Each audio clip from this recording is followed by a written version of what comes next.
Hello all, Game Methuselah. Well, what I thought I might do today is an after-action report on my Twilight of Fae, Albion. And we ran it in the fantasy trip, so that got sort of a lot of interest peaked with people who were unfamiliar with the system. But now the more I thought of it, it gave me an opportunity to sort of talk more about gaming and sort of let you in on a lot of things that happen. Since most of you know, I do not use programmed adventures. Now, I might steal ideas from different novels or even from modules and the like. It's always been much more creative to me. Most modules I've played in, like Adventure League or even a lot of the book modules, always feel very much that they're on tracks. And no matter what you do, you're pretty much going to have the same outcome. Either you succeed or you spectacularly fail and die and the mission just falls apart. There really isn't anything you can do that necessarily changes the storyline. And you'll win or lose, but there's nothing in there that's going to have you change the story. I think that leaves a bad taste in some people's mouth. I think they feel like, no matter what we do, it's always going to be the same outcome. Good friend of mine, Kevin, years ago as we used to play, said, if the only way I can win the game is your way, there's kind of no reason to play. Now, in a big published module that's being run like Adventure League, where thousands of people are playing it, well, you can't have every individual changing that. But I found that really, in the most part, it was just sort of an elaborate dungeon crawl where you kind of kick open the door and killed the monsters and collected the treasure, and you either won or, well, you lost. And that was kind of dissatisfying, because the great thing about running your own campaign is that, of course, everything changes every adventure based upon what the players do. Because, to use a phrase that I think is sort of become, but very true here, is no plan survives contact with the enemy. And that's really true. And as I talk to you about my after-action report for this game, you'll see that it happened here as well. I got something kind of unexpected happen, and I had to immediately come up with a solution to the problem that was going to seem realistic. Often you're going to have to go off book. And when you do so, this is where the game gets kind of risky.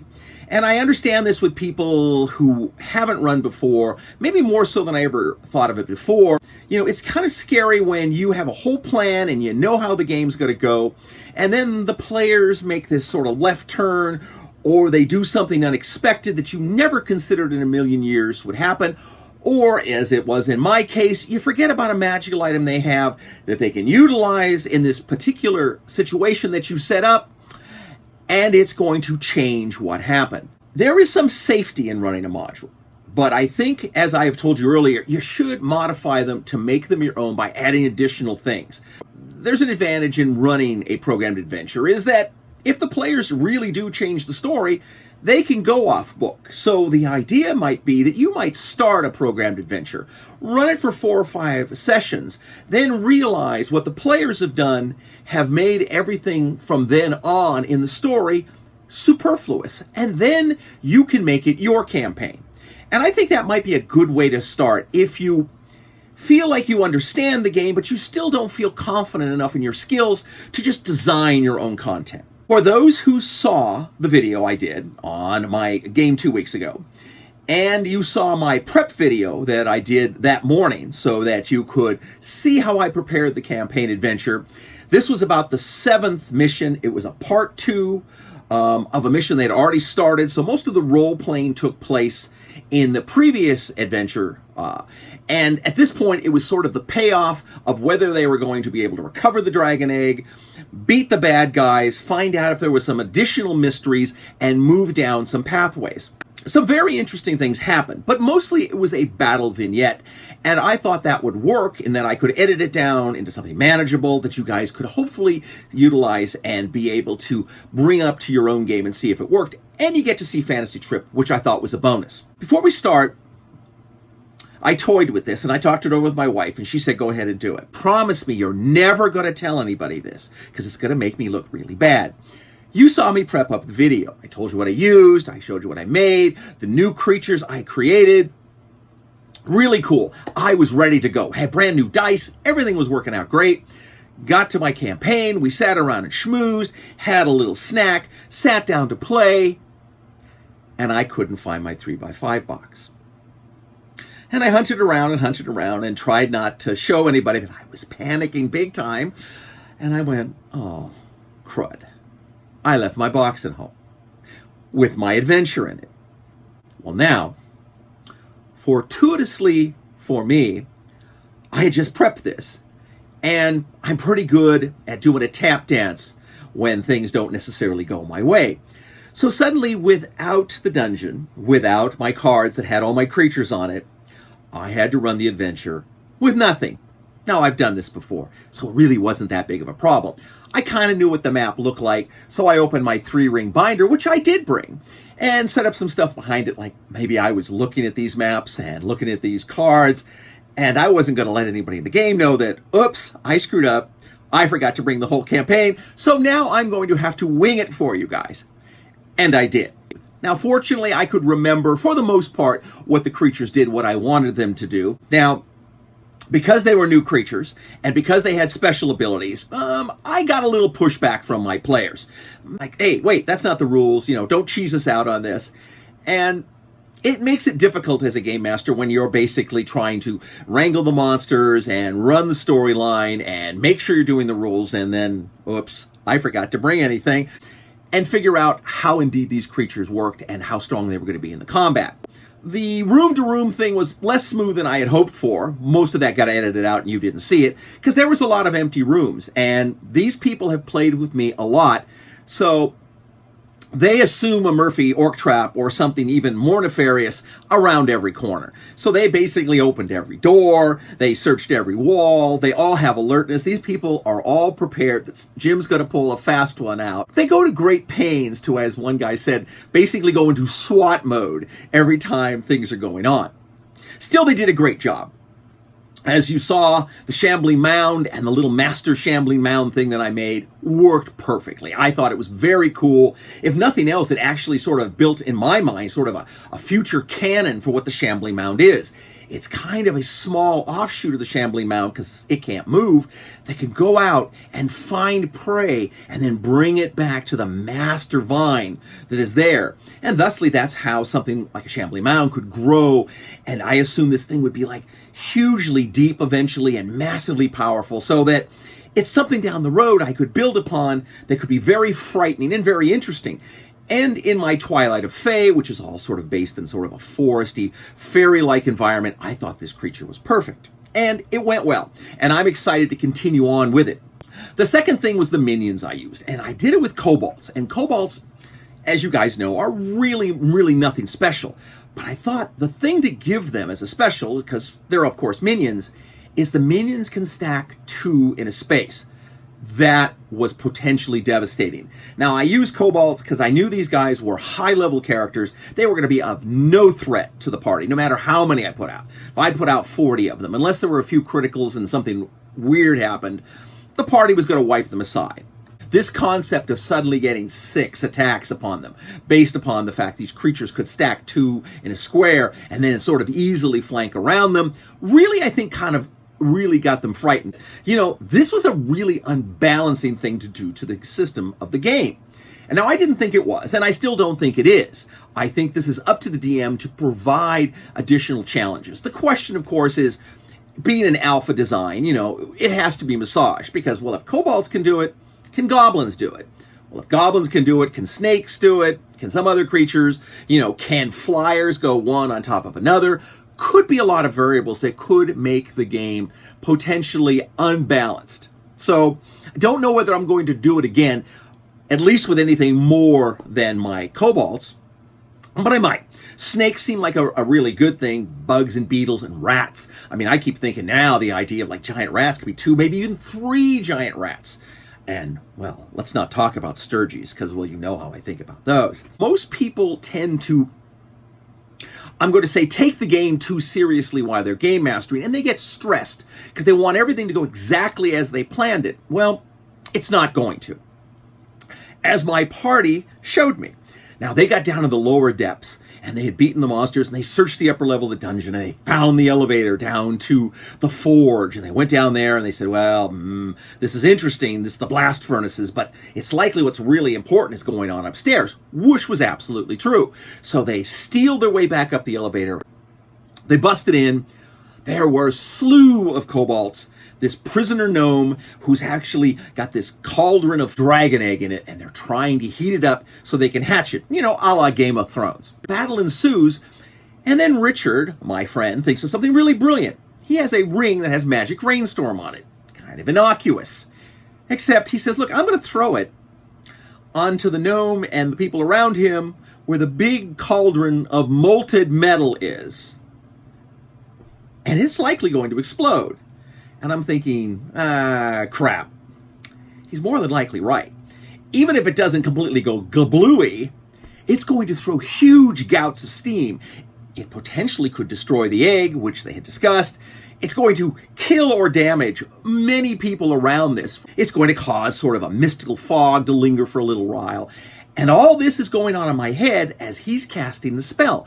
You have to kind of go with the flow when somebody does something, like in this case, that you had no expectation of happening. And it threw me. But when you see it, you'll understand. Big boom, lots of kobolds die. But it was a very dramatic moment, and it was very interesting and cool. But for the most part, the battle was not that challenging. It seemed more dramatic because the large number of kobolds and the perceptive thought that with the drums beating in the background, more kobolds were on their way. It worked until the badly wounded wizard realized that if he didn't try to grab the egg now, he wasn't going to get a chance. So he basically raced over, grabbed the egg, and he was going to teleport next turn, and they finished him off. Realized they grabbed the egg themselves and better make a run for it, and they did. Adventure over. It all worked out. They saved the dragon egg. It was not destroyed, but something's going on with it that they're not quite sure what it is yet. They raced out and gathered up the party members who had waited for them outside, and they headed back to town. No encounters on the way back, so there was nothing for you guys to see. But it was a nice little adventure. It ran well. Point on this, too, is when you're building your campaign, even if you are using modules now, and you say, look, I'm brand new, please don't ask me to do something that's out of my comfort zone. And Craig did that with me in his campaign, because he's using a programmed adventure. But as you evolve, you can add more stuff. You can change things. You can make the game yourself. Now, I don't know, because I don't have the programmed adventure, but it seems to me now that we're playing a different game than what's in the module. As Craig has learned and his skill has greatly improved, he's reaching out and making the game more his own, and thusly, from me, there's a real sense of reality. It isn't just that I'm on that railroad track going down the path, and no matter what happens, we will either lose and the campaign will end, or we will win and the campaign will end. But no matter what, there's no interaction of what we do is changing anything. I get that feeling that it is. In fact, in my last conversation, we have some people with us that are pretty evil.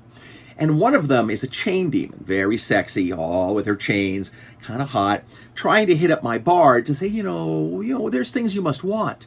Well, there is things. In my design of the character, he has a flaw. It's sort of a Romeo and Juliet. He is in love with a woman who's part of a society that is hated by where we are, and I have to keep this relationship secret. But now I'm thinking, well, wait a second, I'm a nobleman, and we have to kill off the evil queen in our realm, and she's already killed off most of her lords. Well, maybe I should be king. And then my great love, who's in the evil city, who we can become betrothed, we can seal the rift by, a royal marriage. I'll marry her, and she will then become my queen and princess of this other city. We will allow the evil church and to basically set up a cathedral in that church, so thusly, they can practice their religion and come out of the limelight, and we can see who they really are. Well, the demon's more than willing to go along with this, and of course, my flawed character thinks that he can control this situation, and he can get away with this demon. Write the plan right, a little bard magic, and we'll get everything we want without having to pay some horrible price. That's likely not going to happen. anticipate a horrible price, but that's part of the role play. The idea that my character is more than willing to do that because of the flaw that I wrote down in the very beginning, that he's willing to do anything to basically keep his love and find a way to get this union to work out. Now, I don't know what's going to happen. I don't know how Craig's going to run this. I've thrown this in his lap. But now he has grown to such a great level of being able to run a game. I am confident he will be able to go way off book here and come up with something that's going to be very interesting. Might lead to my demise. Might be, like what happens in a lot of Matt Colville's games, my dead characters end up as bad NPCs. So you could expect to hear from this character maybe again. Maybe not as a good guy. But we might have a few more bad guys to beat up and some neat, cool magical items to acquire, because I'm sure to beat the evil queen and her evil allies is going to require the absolute maximum amount of power we have. So I'm looking forward to it. I wanted to go over the post-mortem of my game here and let you know how it went in my mind. I liked it. I love the Shambling Mound transferred into the fantasy trip. I love the minions. I think they're brilliant in any game. It's a different game system, so it has a very different flavor than Dungeons & Dragons. My suggestion is you reach out now and find other game systems to play. Old systems like Chivalry and Sorcery, the Fantasy Trip, of course. Room Quest was excellent. Tunnels and Trolls was fun. There were so many things back in the old days that were actually good systems. And there were so many different things that were fun to play. Stretch your mind. Even if your group is, say, look, we're D&D only, we only want to play D&D campaigns, it's always good to buy rules. Look at them and see what's interesting. There's a game called The One Ring, which is Lord of the Rings, and it's in one of these odd multiple die reactionary game systems, which I'm not really savvy with, but it intrigues me, and boy, is the color beautiful, and it's got a million adventures in it that you could easily convert over to Dungeons & Dragons. It's the best thing about other content. I'm going to play Empire the Petal Throne, but I love playing the game. It's got such great drama, and it's really great with the political concepts of you never know if anyone in the party is really trying to kill you or kill someone in the party to advance their clan's power and prestige, or even maybe get them into the throne. So it has an interesting concept, and it's so alien from anything else you've ever played as far as the monsters and the attitude and the way people think in the game, that it's a very interesting game. And if you like running evil characters, it tends to be a fun game for that too, because everybody seems kind of dubious on their ability to be Dudley Do-Rights and save the day. So anyway, I think I'm pontificating way too much here, but I wanted to give you just a quick after action, so maybe I'll cut this down a bit, and you'll got to get to see all this. I'll leave it all in. I'm going to try to do another video here shortly, most likely a Monster Mambo. I think I've promised one, I don't know, for some slimy creature called a Grell. I don't know why I would do it. But until we get a chance to speak again, fight me devils fight, for I hate peace. Game on.